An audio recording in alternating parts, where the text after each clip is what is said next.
Pour la troisième partie, on va s'attacher donc à créer la jante avant à partir de la jante arrière. Donc déjà dans un premier temps, ce qu'il faut arriver à fixer, c'est, j'espère que vous avez relevé les informations qu'il vous faut, c'est-à-dire la largeur de la jante et bien sûr son diamètre, en sachant que le pneu, lui, ne fera qu'1 millimètre d'épaisseur. Donc je m'explique, si vous avez besoin d'une jante, d'une roue de 60 mm, votre jante ne fera que 58. Moi en fait j'ai décidé que ça ferait 52. Donc si je double-clique ici, donc moi j'ai mis 50, tout simplement pourquoi? Parce qu'avec le pneu je serais à 52. Ma largeur de jante, je l'ai mis à 25, donc à partir de là, moi je ne touche pas les valeurs, donc ça reste correct. Si vous avez besoin de le modifier, en double-cliquant, vous changez la valeur tout simplement du diamètre. Donc dans Révolution, vous avez normalement créé votre profil de jante, donc je vais le montrer, voilà, moi j'ai le profil qui est là, voilà. Donc à partir de là, je vais pouvoir insérer ma nouvelle pièce. Alors je vais insérer une nouvelle pièce qui va être ma jante avant, et ici en fait, je vais regarder pour que je sois en fait dans le même plan que la jante. Donc si je regarde, je peux prendre le plan dessus, ici, ou alors dans la jante arrière, je peux prendre aussi le plan face. Par exemple, je vais prendre le plan face, parce que ça me plaît bien. Si je coupe à partir du plan face, voilà, je vois qu'en fait ici, j'ai bien le profil en fait de ma jante arrière. Donc je suis édité au niveau donc, de ma pièce, là ça sera donc la jante avant. Ce que je vais faire du coup, je vais profiter pour convertir le profil de la jante arrière pour la jante avant. Donc, je vais chercher dans jante arrière l'esquisse, et donc du coup je la convertis dans l'esquisse de la jante avant. Donc maintenant je peux cacher la roue, puisque j'en ai plus besoin, et maintenant je vais pouvoir faire les aménagements correspondants pour la jante avant. Alors ce que je vous conseille, c'est d'enlever la coupe, parce qu'autrement vous aurez quelques difficultés. Et ici, ce que je vais faire, je vais enlever ce qui ne m'intéresse pas. Voilà. Voilà. Voilà. Ça, à la limite, je vais le décaler comme ça. Voilà. Donc en fait, j'ai récupéré mon profil. Ce que j'aurais pu faire aussi, en même temps, profiter, je vais remontrer mon esquisse. Je vais prendre le trait d'axe, je vais le convertir. Et comme ça, je le mets en trait d'axe. Je recache ma roue arrière. Voilà. Donc comme ça, ça me permettra de faire ma révolution. Donc ici, je sais que en fait, je vais venir en contact quelque part par là. Je vais venir en contact. Alors là, en fait, je vais pas m'embêter, je vais le faire comme ça. Voilà. Je sais que je vais venir en contact ici, je vais venir en contact là. Ok. Donc là, ça, je vais venir le raccorder ici.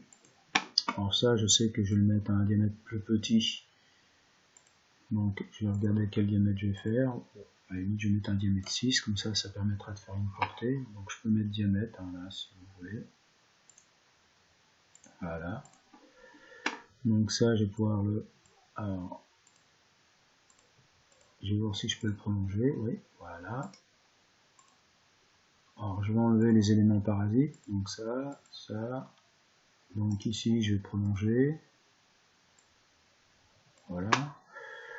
Et puis je vais donc ajuster, enlever les éléments parasites. Donc maintenant, ce que je vais faire, en appuyant sur CTRL, si je vais chercher l'arête et que je vais chercher en fait l'arête de roulement, je vois qu'en fait il m'ouvre ajouter les propriétés, donc je vais dire collinéaire. Ici, je vais prendre cet élément-là, vous voyez, on voit bien le petit symbole arête. Je fais CTRL, ici je vais dire collinéaire, et je vais faire la même chose sur celui-là, donc voilà, collinéaire. Je vais prendre hop, ici l'arête de roulement, collinéaire, voilà. Donc, ce que je vais faire maintenant, je vais ici créer cet élément là. je vais ajuster, c'est-à-dire je vais enlever ça et ça, voilà. Je vais faire la même chose de l'autre côté. En fait, je me suis... Voilà, je vais faire ça. Oh, c'est ce que je sais, je peux le crocher là, puisque de toute façon, j'en aurai besoin. Je vais enlever ce qui pollue, voilà. Et maintenant, je vais faire quelque chose de relativement simple, c'est-à-dire que je vais faire un décalé de 1,5 mm, hein, comme la jante arrière. Ici, donc je prends en fait tout simplement la chaîne, et voilà, ça je vais pouvoir le convertir. Voilà. Ça du coup, je vais pouvoir l'amener à... Alors ça je vais enlever. Hop. Hop. Alors, ça m'embête ce truc là. Bon, je vais le supprimer. Le point là, je le supprime. Alors, je vais peut-être revenir à l'envers. Voilà, donc le point là, je vais le supprimer. Et donc, je vais venir prolonger. Ah, pourquoi il ne veut pas me le prolonger? Bon, alors, je ne vais pas m'embêter, je vais le supprimer. Et je vais créer en fait un élément ici. Voilà. Des fois, il ne faut pas chercher à comprendre. Donc, ici, bah là, je peux aller tout droit. Hein. Donc, du coup, et ça, je vais pouvoir l'enlever. Est-ce que ça, je peux le prolonger? Oui. Donc, je le prolonge. Voilà. Donc, si je regarde bien, en fait, je suis donc en liaison pivot glissant en fait au niveau des roulements, et là en fait j'ai la butée qui me permettra donc de réaliser la liaison pivot. Alors ce que je peux faire, c'est mettre des petits congés. Hein. Je peux prendre un petit congé de 1 que je peux mettre là par exemple. Voilà. Voilà. Et puis je peux peut-être faire un petit coup de 0,5 en fait ici. Faut pas faire trop grand parce que après vous aurez le problème de... Alors ici je suis bleu, mais il suffit tout simplement. Je pense qu'en fait si je dis que ça avec ça c'est collinaire, voilà. Parce qu'il avait perdu en fait l'information. Donc maintenant j'ai plus qu'à réaliser la révolution de la jante avant à partir de l'axe, c'est-à-dire celui-ci. Voilà. Là, ma jante, elle est prête. Alors ce qui est étonnant, c'est que en fait au départ j'ai pas fait attention. Ah si, je vous l'avais dit d'ailleurs, que bah, je m'aperçois qu'en fait mon roulement il est parfaitement en position.